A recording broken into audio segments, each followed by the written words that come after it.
Hello friends! Robotic Gearbox MMT multi-mode is essentially a manual gearbox, but with drives controlled by electric motors. 3 electric motors and 2 actuators, gear shift and clutch, are responsible for the choice of modes. The modes and algorithm of the box have found positive feedback from most owners of the new Corolla E150. However, already after 10 to 15,000 kilometers, problems appeared. Rough shifts, an increase in engine speed without switching to the next gear, the lack of help at the start, and the transition to emergency mode with a further failure of the box and complete immobilization of the car. Rare owners of cars with MMT drove more than 50 to 60,000 kilometers without malfunctions. The average mileage before the first problems was 30 to 40,000 kilometers. Particularly quickly, Toyota robots died, moving in large cities in the gas stop mode, with numerous intersections and traffic jams. Boxes often overheated, and the clutch disc wore out quickly. The mass complaints of the Toyota breeders did not go unnoticed, and the search for reasons began. At first, they tried to solve the problem by replacing the clutch and clutch release with better ones, but the failures continued. Then, Toyota engineers switched to electronics and work algorithms. As a result, version 290 box control units were replaced on warranty machines, first to version 291 and then to 292. The ECU itself is behind the glove compartment. The block number, or rather its last 3 digits, is the version of the firmware. After replacing the block and installing the clutch, the manufacturer declared a resource of at least 100,000 kilometers. In reality, he barely exceeded 50 to 60,000 kilometers. Over time, the latest, even more advanced version of the robot ECU appeared, 293. The updated control unit itself sets up the box. Some craftsmen, with the help of firmware, turned the 290th block into the 293rd. But such a trick takes place exclusively with the first version of the block, 290. But the complete ideal never came. Subsequently, an additional solution was found. Along with the ECU, the actuator also required refinement. Instead of quickly wearing bushings, bearings were installed. It is worth noting that the clutch actuator fails first, while the gear shift actuator required repair usually after 200 to 250,000 kilometers.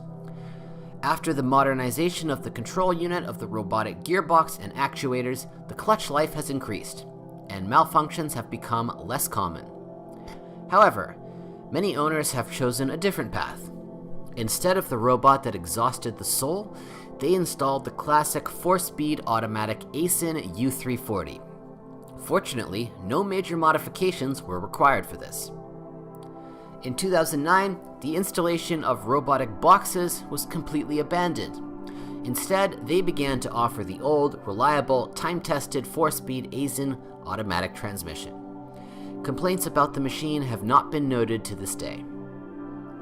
In addition to automatic boxes, Corollas were also equipped with 5 and later 6-speed manual boxes.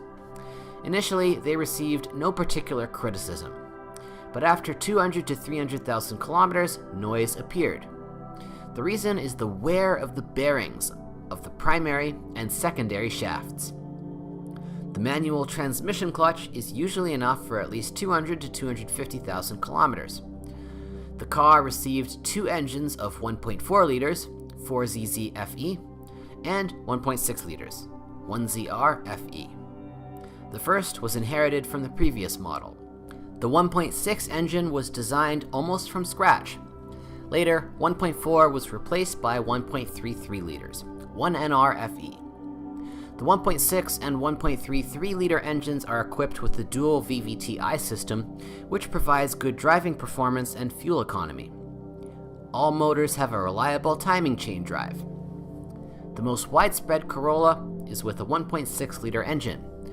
Although the engine is reliable, but with repairs, you have to deal with it. Most often, the pump requires attention, which can leak or make noise. On a segment of 150 to 250,000 kilometers, factory ignition coils are rented out. After 150 to 250,000 kilometers, a crack may appear when starting a cold engine, and the noise of the timing chain becomes noticeable. Usually, the hydraulic tensioner is to blame for this, which should be replaced. In addition, oil may leak from under the tensioner gasket. Less commonly, the clutch of the VVTi system becomes the cause of COD at startup. After 200 to 250,000 kilometers, there are cases of burnout of the cylinder head gasket. Over time, oil consumption for waste increases. It is not always possible to defeat a defect by replacing the valve stem seals alone. Oil burning is also facilitated by stuck piston rings. The suspension of the Toyota Corolla E150 is well balanced in terms of comfort and handling.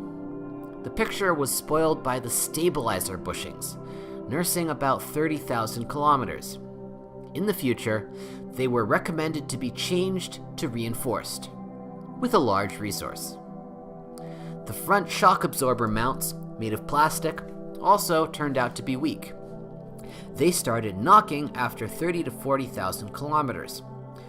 Further measures were taken, and the material of the support was improved, and the number of complaints was reduced. On older cars, difficulties often arise when dismantling the front levers. The cap nut welded inside the subframe breaks off.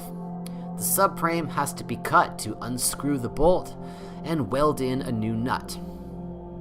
Front wheel bearings reach 150 to 200,000 kilometers. Rear wheel bearings nurse over 250 to 300,000 kilometers. They also come with a hub. The steering was also not up to par. After 30 to 40,000 kilometers, both the steering shaft and the steering rack fell under the replacement. However, many experienced a knock in the steering only after 150 to 200,000 kilometers. Sometimes, to eliminate knocking in the steering, it is enough to put a washer under the electric booster gear. And knocking in the telescopic connection of the steering column is eliminated with the help of balls from bearings. With the onset of cold weather, and especially in winter, the owner's ardor was sometimes cooled by drops of water from under the ceiling lamp. They appeared when the cabin warmed up after a long stay in the cold. The reason is a poorly designed structure between the ceiling and the roof, as well as insufficient measures to prevent the formation of condensate. Car services struggled with the defect by sizing the roof with sound insulation. Interior trim materials used are not the best. Hard plastic, when the temperature drops, especially in winter, begins to creak and rattle on uneven roads. Most often, the front panel and rear shelf are noisy. The problem is solved by sizing with soundproofing materials. The radio tape recorder was also disappointing. Already in the first year of operation, its glass became cloudy. Defective devices were replaced under warranty. The creak or clicks of the driver's seat added discomfort. Sounds arose at the time of landing and disembarkation, as well as during sharp accelerations and stops. Dealers' remarks accepted with reluctance. The problem disappeared after the complete replacement of the chair with a new one. In addition, there were cases of failure of the driver's seat heating system, the cause of which was the failure of the heating elements. The plastic used for exterior trim was quite easily deformed under the influence of external adverse conditions. The front mudguards bent, with a further separation, as well as the trunk lid overlay above the license plate. There have been several cases of spontaneous cracking of the rear light. The generator will require attention after 200 to 250,000 kilometers. More often, you have to update the brushes and freewheel. Less often, a voltage regulator or a diode bridge. With age, the heater motor is rented out. If you know of other model malfunctions, be sure to write about it.